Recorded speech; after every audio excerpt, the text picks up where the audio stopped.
Chers auditeurs, bienvenue dans Acteurs du changement, votre podcast pour parler transition économique et écologique dans le sud-ouest de l'océan Indien. Ce podcast est créé par Cap Business Océan Indien, plateforme régionale dédiée à l'accompagnement et à la mobilisation du secteur privé dans le sud-ouest de l'océan Indien. Cette première saison s'inscrit sous le projet Business for Biodiversity, aussi appelé B4B, mis en œuvre par Cap Business Océan Indien dans le cadre du programme régional Varuna, financé par l'Agence française de développement et coordonné par Expertise France. Un programme qui contribue à stopper la perte de biodiversité dans le hotspot qu'est le sud-ouest de l'océan Indien, au bénéfice des habitants de la région, à travers la sensibilisation, le renforcement des capacités et la mutualisation des efforts entre les secteurs publics et privés, les scientifiques et la société civile. Pour notre dernier épisode de cette saison, nous accueillons le docteur Vincent Florence, chercheur à l'Université de Maurice et expert en biodiversité, et Juliette Deloustal, Head of Sustainability du groupe Attitude. Merci Juliette de nous accueillir dans le studio d'enregistrement du Melting Spot, le tiers-lieu d'Attitude situé à Beauplan. Aujourd'hui, nous réunissons deux réalités complémentaires à la conservation, celle de la recherche et du secteur privé. Nous parlerons d'actions concrètes, de freins au dialogue entre ces deux secteurs et des ponts nécessaires pour faciliter la collaboration. Merci beaucoup, Juliette et Vincent, d'être avec nous aujourd'hui. On est ravis de vous avoir dans cette série de podcasts Acteurs du changement que Cap Business Océan Indien organise. Donc aujourd'hui, je vous propose de parler davantage sur la collaboration entre le secteur privé et le secteur de la recherche au service de la biodiversité mauricienne. Donc pour une première partie, j'aurais souhaité en savoir davantage sur vous en tant que personne et en tant que professionnel. Donc est-ce que par exemple, Juliette, tu pourrais te présenter rapidement et nous expliquer un peu ton parcours jusqu'à Attitude aujourd'hui? Merci Fanny, merci pour l'invitation, pour interagir dans ce podcast. Donc, je suis Juliette Deloustal, Head of Sustainability pour le groupe hôtelier familial mauricien Attitude, qui est une entreprise à mission certifiée B Corp. Pour ma part, je suis arrivée à Maurice il y a à peu près 8 ans et j'ai toujours eu à cœur les enjeux de préservation de l'environnement et les causes et les questions sociales. C'est quelque chose depuis toute petite. Chez moi, je pouvais pas laisser passer n'importe quel gaspillage d'eau, d'électricité. Ça a toujours été en moi. Je ne sais pas pourquoi, mais ça a toujours été là. Donc, c'est une vocation de travailler pour le développement durable et je suis heureuse et fière de pouvoir travailler dans ce sens pour l'île Maurice et toute la destination, participer à sa préservation. Merci beaucoup Juliette pour ta présentation. Vincent, est-ce que je peux te poser la même question? Tu pourrais te présenter et nous dire comment tu es arrivé dans le secteur de la conservation de la biodiversité particulièrement? Oui, bonjour Fanny, merci de me recevoir ici aussi. Donc Vincent Florence, je suis professeur agrégé à l'Université de Maurice, où je dirige aussi un petit pôle de recherche qui s'occupe de la conservation de la biodiversité, la restauration écologique. Et je m'intéresse à la conservation depuis très longtemps. Depuis l'âge de 7 ans, je m'intéressais à étudier la nature. Je connaissais même pas le mot de l'écologie à l'époque. Mais c'est à l'âge de 16 ans, il y a 39 ans, que j'ai commencé à m'attaquer vraiment à aider à la conservation activement sur l'île aux Aigrettes. Donc ça date d'assez loin, c'est au siècle dernier. Et du coup aujourd'hui, je travaille à l'université depuis près de 25 ans et j'encadre plusieurs doctorants et notre travail, c'est aussi la formation, c'est les publications scientifiques et tout le travail classique d'un universitaire. Merci beaucoup à tous les deux pour vos présentations. Ça permet d'avoir un peu une meilleure idée de qui vous êtes en tant que professionnel et en tant que personne. Je vous propose de rentrer un peu plus dans le vif du sujet avec une première partie sur les réalités du secteur touristique, particulièrement face à la crise de la perte de la biodiversité. Donc pour cette partie, je vais m'adresser plutôt à toi, Juliette. Donc est-ce que tu pourrais nous en dire davantage, notamment en quoi l'érosion de la biodiversité qu'on connaît bien actuellement à Maurice affecte aujourd'hui tes opérations et les opérations d'Attitude notamment? Merci Fanny. Avant toute chose, cette perte de biodiversité, c'est un enjeu qui est commun à toute la destination île Maurice. Je voulais rappeler ça. C'est un enjeu global pour tout le tourisme parce qu'il touche à l'attractivité de notre destination en tant que telle. Donc ça touche évidemment Attitude en tant que groupe hôtelier, mais pas que. Donc c'était le premier point que je voulais aborder. Et après, de manière plus précise sur un groupe hôtelier, en fait, les enjeux de perte de biodiversité, ça a beaucoup d'impacts qui peuvent être plus ou moins cachés, plus ou moins visibles. On peut penser à l'augmentation des coûts liés aux opérations. Par exemple, tout ce qui est l'eau, l'électricité, enfin les besoins en énergie peuvent augmenter parce que il y a une augmentation des températures, par exemple, parce que en fait la nature nous rend des services de régulation de la température qu'elle est de moins en moins capable de faire. La perte de la biodiversité amène, par exemple, une propagation des insectes, voilà ce qu'on peut maintenant considérer comme nuisibles, même si dans un écosystème sain, ce ne sont pas des nuisibles, mais qui nous demandent d'avoir plus de produits et plus donc de désagréments pour l'expérience client et quelque chose de très visible qui est la qualité de nos plages, de nos récifs, de nos lagons. Moins, on le voit tous, moins de belles plages, moins de choses à voir dans le lagon, ça influence l'expérience client dans le mauvais sens parce que les clients aussi beaucoup viennent à Maurice pour ça. Donc c'est peut-être la partie la plus visible et aujourd'hui la dégradation n'est pas à remettre en cause, on la voit tous. Merci beaucoup. Je pense c'est très intéressant ton point où tu rappelles que finalement ça affecte tout le secteur hôtelier mauricien et pas uniquement votre groupe. Donc ça c'est assez intéressant. Et par rapport à ça, donc j'imagine que c'est un enjeu du coup que Attitude rencontre régulièrement. Est-ce que Attitude a déjà adopté plusieurs mesures sur le plan environnemental et qu'est-ce que tu pourrais nous dire en retour d'expérience par rapport à ces mesures? Oui, en effet. Depuis la création d'Attitude, nos fondateurs ont toujours été un peu chauvins, mais dans le bon sens, de vouloir mettre en avant Maurice et pouvoir le préserver la destination. Et donc, dès le début, ça a été comment on met vraiment en valeur notre patrimoine, donc la nature y compris, mais aussi la culture, etc. Donc, ça a toujours été au cœur de la stratégie d'Attitude. Et quand je suis arrivée, on a pu vraiment s'atteler à structurer cette démarche de développement durable et donc faisant partie de l'environnement. Donc comment on vient réduire nos impacts donc c'est à travers déjà la pollution qu'on émet. Donc on est venu supprimer tout plastique à usage unique, qui est un plastique qui ne peut pas être valorisé. Il finit à la poubelle et donc à marcher cause derrière. Et à l'échelle d'un groupe hôtelier, en fait, c'est gigantesque. On a compté jusqu'à plus de 3 600 000 éléments en plastique à usage unique qu'on a été capable de supprimer grâce à ces changements d'opération.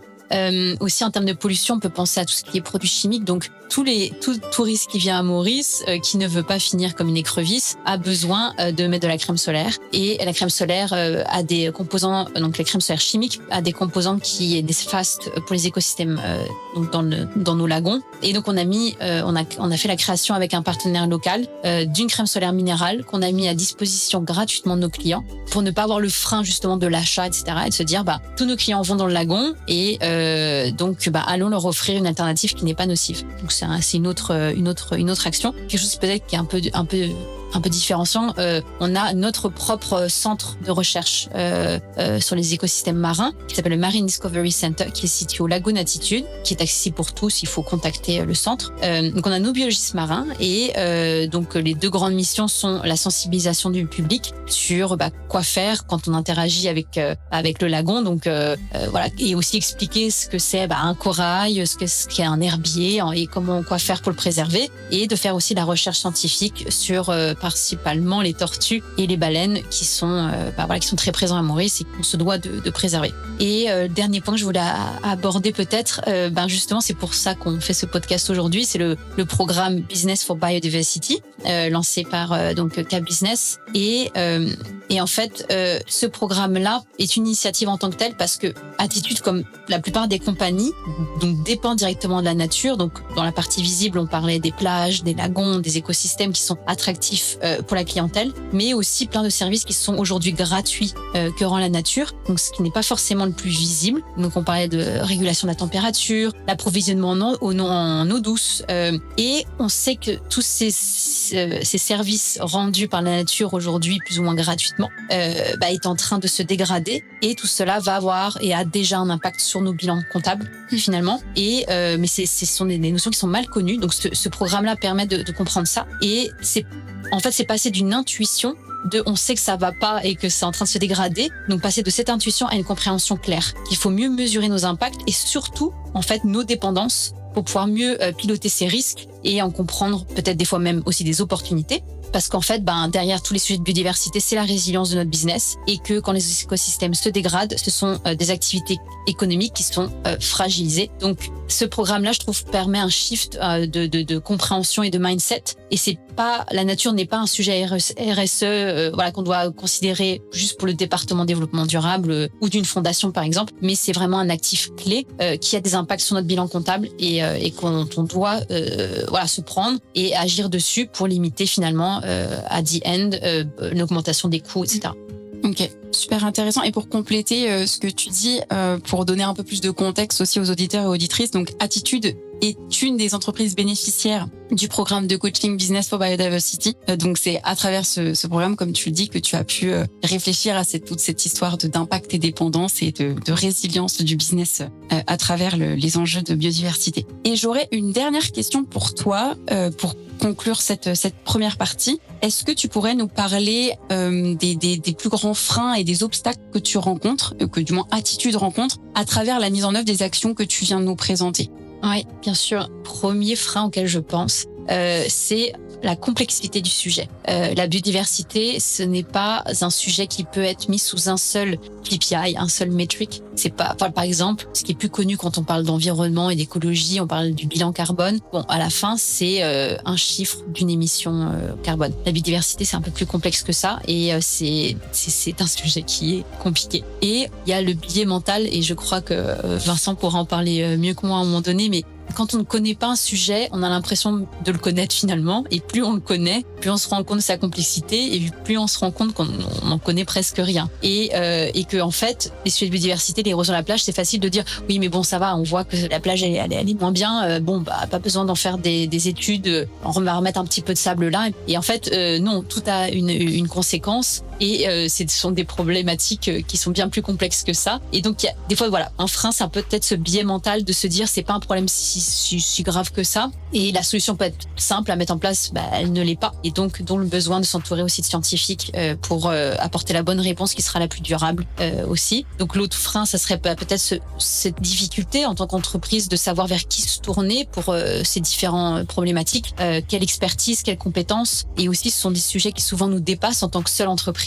Et peut-être ce manque de plans nationaux en fait, parce que quand on parle par exemple de réhabilitation des plages ou aussi de système de gestion des déchets, c'est aussi un gros impact qu'ont les entreprises. En fait, ce sont des sujets qui touchent à tout le monde et qui nous dépassent en fait et qu'on ne peut pas en tant qu'une seule entreprise prendre. On peut venir apporter le sujet, donc on le fait aujourd'hui, mais on a besoin c'est des actions qui doivent être multi-acteurs et c'est pas forcément facile de se mettre ensemble et de trouver la solution ensemble. Ça nous dépasse un peu. Et après, faut-il aussi qu'on ait les bons permis pour pouvoir mettre en place aussi des actions. Et quand, soit les plages ou autre chose qui n'appartiennent pas un terrain qui n'appartient pas à la compagnie elle-même, il faut avoir des permis pour pouvoir mettre des actions en place. Et il y a souvent une problématique d'obtention des permis. Donc c'est un autre sujet. Et enfin, sur un point de vue peut-être plus individuel, il y a aussi la mentalité et les habitudes. Disons sur une compagnie comme nous qui, une de nos principales offres, c'est le F&B, donc une offre de restauration. On offre donc des plats et on sait que le principal impact sur ce sujet-là, c'est la consommation de viande, de poisson. Et donc, on sait que pour réduire des impacts sur la biodiversité, c'est d'offrir moins de viande et moins de poisson sur nos buffets et nos cartes. Mais c'est compliqué de faire changer les mentalités dans ce sens et de se dire que, en fait, ça peut être très bon, ça peut être sain, ça peut être et gourmand. Et donc, on a commencé, je pense que on est dans la bonne voie à mettre 30% de nos cartes végétariennes et véganes dans nos hôtels. Mais c'est du long terme parce qu'il faut, on se confronte avec des mentalités où c'est pas forcément facile à faire changer et de se dire qu'on réduit notre confort si on a moins de viande dans l'assiette, quoi. Voilà. Merci beaucoup Juliette, c'est vraiment intéressant d'avoir ton point de vue sur le positionnement d'un hôtel et du secteur privé de manière générale sur ces enjeux de biodiversité. Pour aller de l'avant avec cet épisode, j'aurais souhaité cette fois parler un peu plus de biodiversité en termes scientifiques. On a compris que la biodiversité est importante, mais finalement, qu'est-ce que c'est que la biodiversité et où est-ce qu'on en est en termes de protection de la biodiversité à Maurice? Et pour ça, je vais me tourner à notre expert qu'on a la chance d'avoir au studio aujourd'hui, qui est donc Monsieur Vincent Florence. Vincent, Est-ce que tu pourrais nous donner un peu plus de contexte sur l'état de la biodiversité à Maurice et pourquoi c'est important? Oui, alors déjà, nous avons une crise mondiale de la biodiversité qui est une des crises existentielles de l'humanité en fin de compte, parce qu'on perd des espèces à un rythme de 1000 à parfois même 10 000 fois plus que le taux naturel, parce que l'extinction c'est quelque chose de naturel, mais le taux d'extinction causé par les activités humaines est 1000 à 10 000 fois supérieur à ce taux naturel. Donc du coup, on est en train de perdre une biodiversité sur laquelle on dépend. Donc déjà, c'est une crise mondiale. À l'intérieur de cette situation, Maurice, elle est à l'extrême de cette situation parce qu'on est parmi les pays les plus dévastés écologiquement au monde. On a le symbole de l'extinction causée par les humains, c'est l'activité humaine, c'est le dodo. On a l'espèce la plus rare au monde, c'est le palmier de jardin botanique de Kirby, un seul individu qui reste. On a la toute dernière espèce à s'éteindre dans la nature, une plante de la famille des marguerites. On a déjà perdu notre premier beignet en octobre dernier, listée éteinte par l'IUCN. C'est la toute dernière espèce listée éteinte par l'Union mondiale pour la conservation de la nature. Donc les choses sont assez graves, très graves.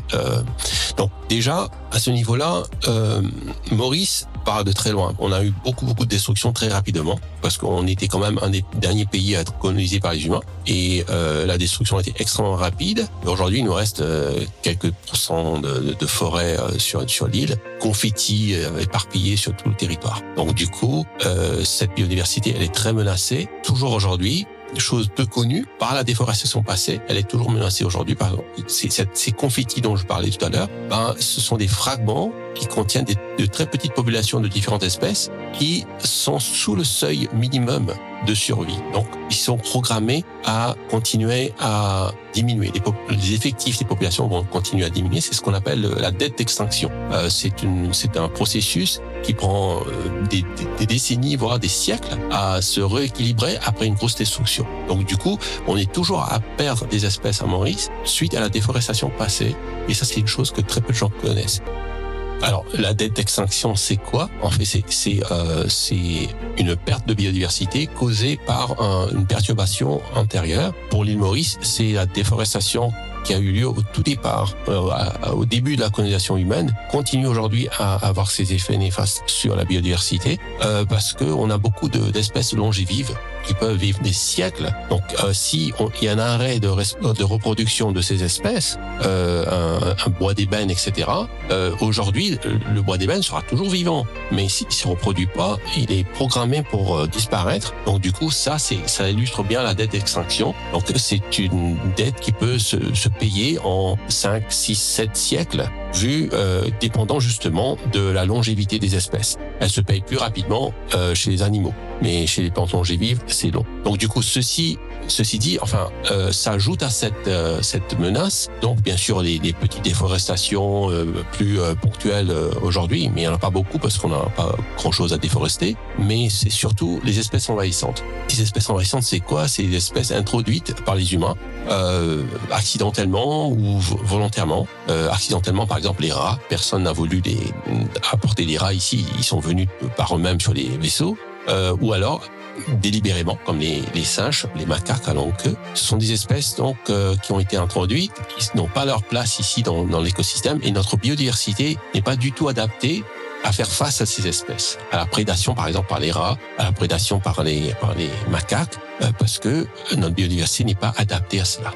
Donc, elle est extrêmement susceptible. Et maintenant, cette biodiversité, il faut dire aussi il y a quelque chose de très spécial avec. C'est que c'est une biodiversité largement unique à l'île. Il n'y a pas que des espèces endémiques, mais il y a beaucoup d'espèces endémiques. Une espèce endémique est une espèce, justement, inféodée à un endroit donné. Donc, on a une majorité d'espèces d'escargots, de plantes, etc., qui sont endémiques à Maurice, qui n'existent nulle part ailleurs dans la nature. Donc, ces espèces, si on les perd à Maurice, on les perd de la planète. Donc, c'est un patrimoine mondial dans ce sens. Mais ceci dit, il n'y a pas que des espèces endémiques qu'il faille préserver. Il y a aussi beaucoup d'espèces indigènes qui ont des rôles écologiques très importants. Donc, ces espèces sont sous pression des prédateurs comme le rat, le chat arrêt, cochon, le cerf, et puis les plantes aussi, le goyavier, le ravenal, le brivette et plein d'autres espèces. Donc, du coup, ils font la compétition. Et donc, on perd cette biodiversité en grande partie à cause de ces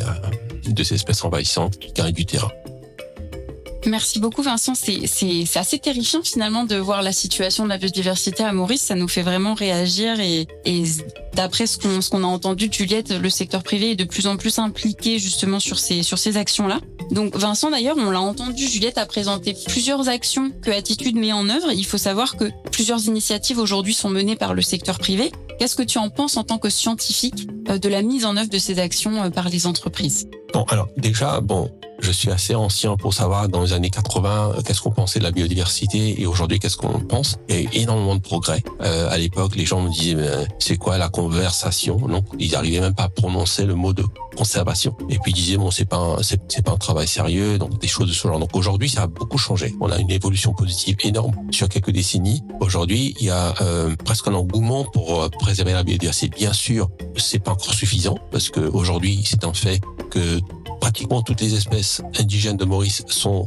sur la pente, sont en déclin, sont en train de décliner, les effectifs diminuent, hormis quelques exceptions, et la plupart de ces exceptions sont littéralement des espèces très en danger d'extinction. Donc voilà, comme le pigeon rose, le perroquet, etc. Donc du coup, nous avons donc un challenge énorme. Donc c'est pas l'affaire d'un seul secteur, du gouvernement ou des universités, des ONG, mais c'est tout le monde doit se mettre la main à la pâte pour justement travailler à sauver cette biodiversité. Le secteur privé a un rôle important à jouer aussi parce que il y a énormément de terres, de forêts qui sont sous le secteur privé et qui contiennent énormément de biodiversité aujourd'hui. Donc sans le secteur privé, c'est très difficile d'atteindre des objectifs de conservation de la biodiversité mauricienne. Donc maintenant, chacun a son rôle, effectivement. Bon, ce qu'il faudrait trouver, c'est l'équilibre où justement chacun trouve son compte et que au final la biodiversité mauricienne sorte gagnante. Et c'est ça un peu le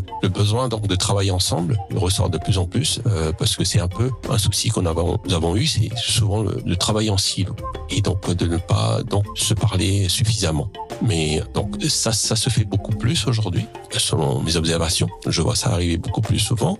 Donc beaucoup de boîtes privées qui s'intéressent à sauver la biodiversité, qui s'investissent dans le marin comme le terrestre, évidemment. Alors bon, nous avons quand même quelques difficultés à Maurice avec comme universitaire, on fait face à un problème un peu unique, allons dire, parce que on est très formé dans un domaine très pointu, donc on maîtrise bien notre sujet. Et malheureusement, Maurice étant un petit pays avec une base d'experts limitée, il est une évidence que beaucoup de personnes qui évoluent dans le domaine de la conservation, malgré les très bonnes intentions, n'ont pas nécessairement les outils, la connaissance nécessaire pour faire ce qu'il y a de mieux. Donc du coup, souvent, nous avons cette situation où on dit que voilà, les experts sont en désaccord, il y a pas de consensus. En fait, dans la plupart des cas, ce manque de consensus, c'est en fin de compte plus un manque de connaissances. Plus qu'autre chose. Donc du coup, on a besoin donc de rehausser le niveau. Donc ça, c'est aussi le travail que nous faisons, c'est formation de jeunes pour mieux maîtriser les problématiques, la conservation, etc. Et donc et bouger plus vite, parce qu'aujourd'hui, on a vraiment besoin d'aller vite dans le sens que on est en train de perdre la biodiversité à l'heure où on parle. À Maurice, par exemple, nous perdons environ 100 000 arbres indigènes, diamètre supérieur à 10 cm par an. Donc, en mortalité excédentaire. C'est pas une mortalité naturelle, c'est une mortalité excédentaire. 100 000 arbres par an, même à l'intérieur des zones protégées. Et très peu de gens le savent. Donc, quand on ne sait pas ces choses-là, on ne va pas sentir l'urgence. Donc, du coup, déjà, faire que les gens comprennent les enjeux correctement, à leur juste mesure. Et ensuite, utilise la science comme un outil pour améliorer la situation. Parce que souvent, un autre problème que nous voyons à Maurice, c'est que la science est souvent perçue comme une opinion comme une autre, les faits scientifiques. Alors, c'est pas du tout le cas. Le cas classique, c'est les chauves-souris qui ont été abattues il y a quelques années, alors qu'en suivant donc des hypothèses, des suppositions qui ne pouvaient pas tenir la route une seconde en science, mais le peu de connaissances qui existe à Maurice a fait que finalement c'est la solution qui a été choisie. Donc voilà, nous avons beaucoup de problèmes et la science est là pour aider. C'est juste que il faudrait l'utiliser un peu plus souvent. Voilà. Merci beaucoup. Et justement, un dernier petit aspect sur cette thématique. Justement, comment selon toi, est-ce qu'on pourrait améliorer le dialogue entre le secteur de la recherche et le secteur privé ? Alors oui, nous avons des buts un peu différents quand même. Le scientifique a besoin de publier, un universitaire a besoin de publier pour... il est payé pour ça. Donc, il va devoir sa promotion sur ses publications à l'international. Donc, du coup, c'est à cela qu'on reconnaît un véritable universitaire. C'est faire de la recherche, créer de la connaissance. Maintenant, à Maurice, souvent, nous avons justement des acteurs qui veulent des réponses, mais qui sont très ciblées, très terre à terre, très mauriciano-mauriciens, donc qui sont donc un peu pas tellement intéressants pour les scientifiques. Donc du coup, c'est déjà comprendre que le scientifique n'est pas là pour faire une recherche pour le secteur privé, il est là pour faire la recherche dictée par sa filière et qui puisse être publié à l'international dans les bonnes revues, etc. Et puis ramener cela plus tard éventuellement à une application locale, ça c'est important. Donc c'est un premier problème, donc c'est ce expectation, ce gap de expectation. Donc du coup, ceci dit, nous pouvons aussi faire de la recherche commission research qui se rapproche plus de la consultance justement, mais ça c'est encore une autre chose. Mais aussi, je pense que il y a quand même du bon aussi avec travailler avec le privé. On a beaucoup de rapidité d'avoir des permissions pour la recherche, etc. Beaucoup de flexibilité. Ça, c'est un très bon point. Mais un autre point un peu peut-être un peu difficile à gérer, c'est la vitesse des attentes. Les résultats doivent venir hyper vite pour le privé. Et du coup, un chercheur hyper vite, ça équivaut généralement à des données fragiles, pas très publiables, etc. Donc du coup, il y a une dissonance entre ces deux-là. Ça marche pas. Donc il faut comprendre que le chercheur a besoin de temps, bien sûr de financement aussi, parce que c'est notre problème. On a l'île Maurice en recherche, on va investir environ 0,3% du PIB en recherche générale. C'est pas juste la conservation, c'est partout. Contre 2,1% pour les pays de notre catégorie. Donc on est à un gros retard, de 7 fois en dessous de la moyenne. Donc ça c'est un gros problème, un obstacle. Mais aussi, il faut le temps et il faut aussi des scientifiques formés. Donc je pense que tous ces points sont en train de s'améliorer en ce moment. Donc je suis très confiant pour l'avenir en fait. Merci beaucoup. Ça fait... De mon expérience, ce que je vois souvent, c'est que le secteur privé a besoin d'une simplification de la chose. Le scientifique, si on laisse parler, il va parler toute la journée. Donc du coup, ils veulent quelque chose un peu plus concis, mais simplification veut pas dire simpliste. Donc on confond ces deux choses. Donc du coup, il y a énormément de cas où on pense savoir, les gens pensent savoir, même mieux que les experts. Et c'est l'effet de Dunning-Kruger. C'est un problème psychologique, un biais psychologique. En fin de compte, peu de connaissances apportent une grande confiance en soi. Plus on apprend des choses, plus on se rend compte qu'il y a des choses qu'on connaît pas. Et donc du coup, on devient plus humble et plus efficace à utiliser cette science. Donc du coup, ça c'est très important, c'est d'être conscient de ce biais et donc de le contourner afin d'atteindre des objectifs qu'on veut atteindre et non pas essayer de prendre des raccourcis et glisser sur une peau de banane. Merci beaucoup Vincent pour ce partage. Ça me permet de faire la transition finalement avec la section suivante que j'aimerais aborder avec vous dans cet épisode, c'est-à-dire justement la collaboration et les opportunités que ça ouvre entre le secteur privé et le secteur de la recherche, toujours dans la protection de la biodiversité. Justement, j'aimerais avoir un peu plus votre avis et votre expérience sur cette collaboration et est-ce que, par exemple Vincent, est-ce que tu as déjà travaillé avec le secteur privé, avec des entreprises? Est-ce que tu pourrais nous en parler et éventuellement comment est-ce que selon toi on pourrait mieux faire pour travailler ensemble? Alors effectivement, on a longtemps travaillé avec les entreprises, surtout avec des gens avec qui on a une bonne confiance entre personnes. Donc c'est le cas avec Bioculture par exemple. On a beaucoup travaillé sur des terres de bioculture il y a depuis beaucoup d'années, des décennies. On a trouvé de nouvelles espèces sur ces terres. Grâce à ces travaux, on a fait de nouvelles la découverte de comment mieux restaurer à moindre coût les forêts mauriciennes, parce que ça c'est un autre problème. Le coût est prohibitif si on s'y prend mal, comme on le fait souvent aujourd'hui. Donc il y a des méthodes d'amélioration, faire mieux, plus vite et moins cher, c'est ce que nous faisons. Donc du coup, le secteur privé est plus à même d'adopter ces méthodes, parce que le secteur privé est plus intéressé à ne pas perdre des sous pour rien. Donc et aussi avoir des résultats rapidement. Donc du coup, ça c'est un bon côté. On a beaucoup travaillé avec Bioculture sur différents sites. Et plus récemment, on a aussi travaillé avec Fernet, c'est un groupe où on innove dans la restauration écologique. On va même planter des espèces indigènes que d'autres acteurs de la conservation généralement coupent à tort en fin de compte, parce que c'est pas une bonne chose. Ça fait du mal à la biodiversité. Et donc ce que nous faisons avec Fernet, on démontre justement avec ce projet en commun que on peut faire plus vite, à beaucoup moins cher et mieux pour la biodiversité.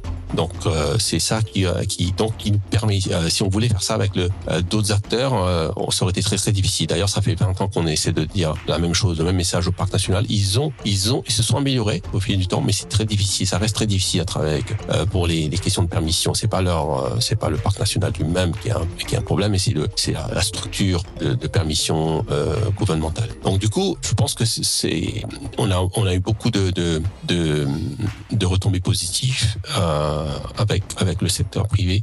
C'est très encourageant. On continue à travailler avec eux et de plus en plus. Et donc, je pense que là, aujourd'hui, c'est grâce au secteur privé qu'on arrive à justement faire passer un message qui aurait pas passé ailleurs en fait. Et comment est-ce qu'on pourrait mieux faire justement pour améliorer cette collaboration? Alors mieux faire, déjà mieux comprendre à quoi sert un scientifique et ce qu'il fait se lever le matin et donc et bosser et aussi le scientifique mieux comprendre aussi les besoins du secteur privé et souvent le souci c'est qu'on est hyper sollicité, on n'a pas le temps.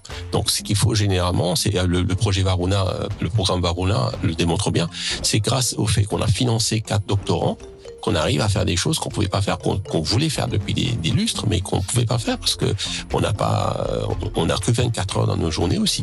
Donc du coup, en investissant dans la recherche et aussi en même temps d'une pierre deux coups, en investissant dans le capacity building avec ces doctorants, c'est vraiment le modèle idéal. Donc du coup, c'est à ce moment-là, on dirige les recherches avec notre expérience, on peut diriger les recherches.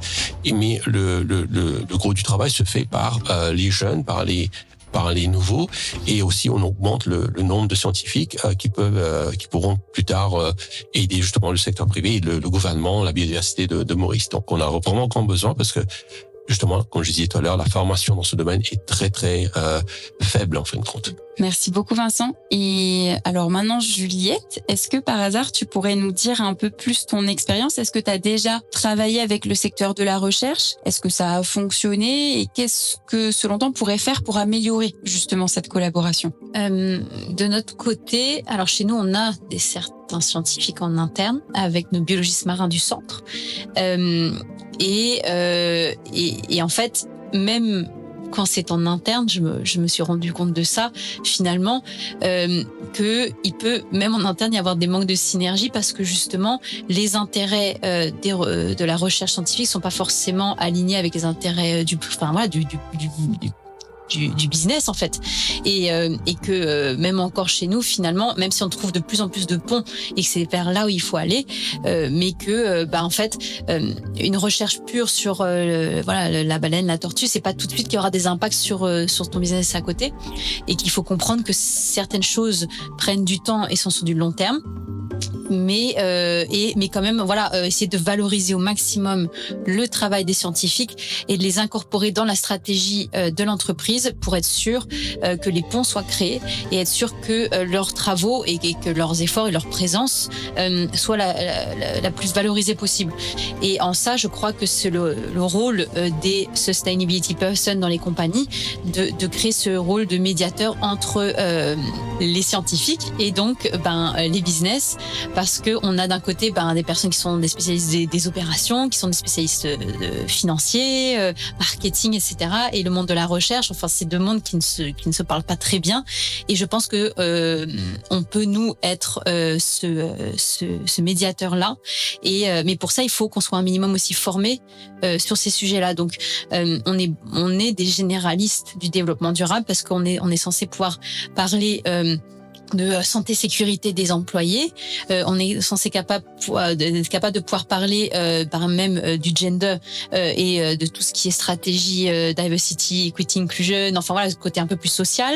On est censé d'être capable de parler de la pollution des produits chimiques. Enfin voilà, nos métiers sont, c'est très varié et les sujets de biodiversité sont des sujets qui sont complexes comme on rappelait avant et qu'en fait typiquement des coachings, des formations à travers un accompagnement avec la business, ça nous permet nous de personnes un peu plus généralistes de comprendre ces enjeux-là et de créer ces ponts-là. Donc ça va être un peu les enjeux là des prochaines étapes, de trouver tous ces ponts-là et d'être capable d'identifier quand et comment les scientifiques peuvent venir apporter des éclairages, du conseil aux compagnies et pourquoi pas en fait quand une entreprise a un plan stratégique sur quelques années, peut-être au niveau des boards, avoir à un moment donné un consultancy d'un scientifique pour dire est-ce que la trajectoire de la compagnie va dans le sens en fait de ce qu'on doit faire pour la biodiversité ou non et comment on pourrait un peu plus repenser aussi le modèle. Donc je pense qu'il y a la place pour ça. Et qu'on devrait en plus inviter les scientifiques à venir s'exprimer et venir conseiller. Et que aujourd'hui, je pense que pour pouvoir mieux travailler ensemble, donc voilà, ce côté inclusion, de comprendre à quel moment on peut les intégrer et de peut-être avoir certaines, institutions qui peuvent venir un peu cataloguer, catégoriser et venir expliquer aux compagnies qui contacter pour quel type de sujet aussi parce que en fait des fois on est un peu perdu, on sait pas forcément qui contacter. Super, ça fait plaisir de vous entendre tous les deux sur ces sujets de collaboration. Je pense que ça ouvre de belles perspectives pour Maurice et pour le secteur privé et le secteur de la recherche mauricien.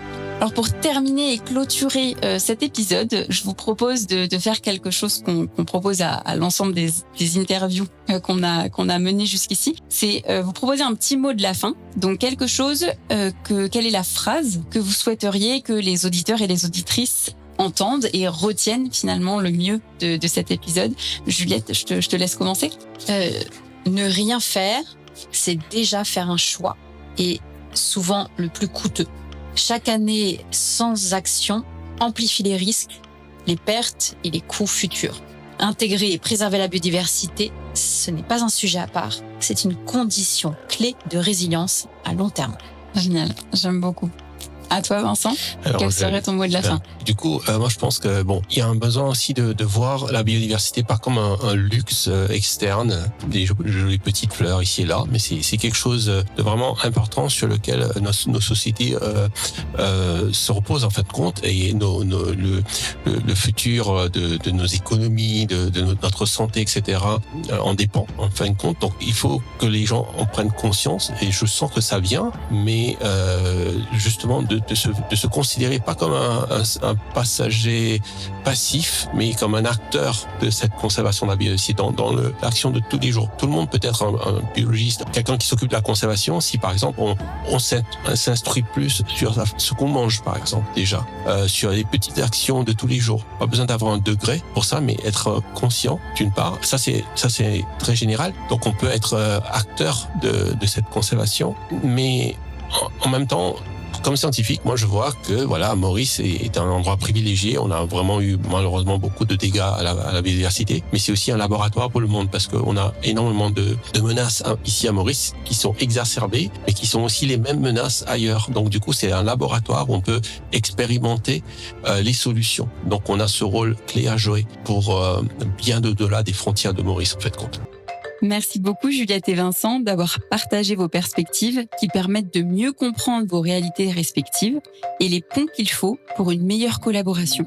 Les synergies entre chaque composante de l'entreprise pour intégrer la biodiversité comme marqueur transversal de la stratégie d'entreprise sont donc essentielles. tout autant que comprendre le processus et l'importance de la recherche et respecter sa rigueur pour obtenir de vrais résultats et ancrer ses actions dans la science evidence-based. Une collaboration fructueuse a pour base le dialogue et le respect des conclusions d'experts s'impose donc comme la clé pour devenir un véritable acteur du changement. Chers auditeurs, je vous remercie pour votre attention et votre écoute tout au long de cette saison. J'espère que ce podcast vous a inspiré, mais aussi apporté de précieuses connaissances et des pistes concrètes pour mieux agir en faveur de la biodiversité. Je suis Fanny Haff, chargée de mission biodiversité à Cap Business Océan Indien, et vous avez écouté Acteurs du changement. Réécoutez les 5 invités de cette saison sur Spotify et sur la chaîne YouTube de Cap Business Océan Indien.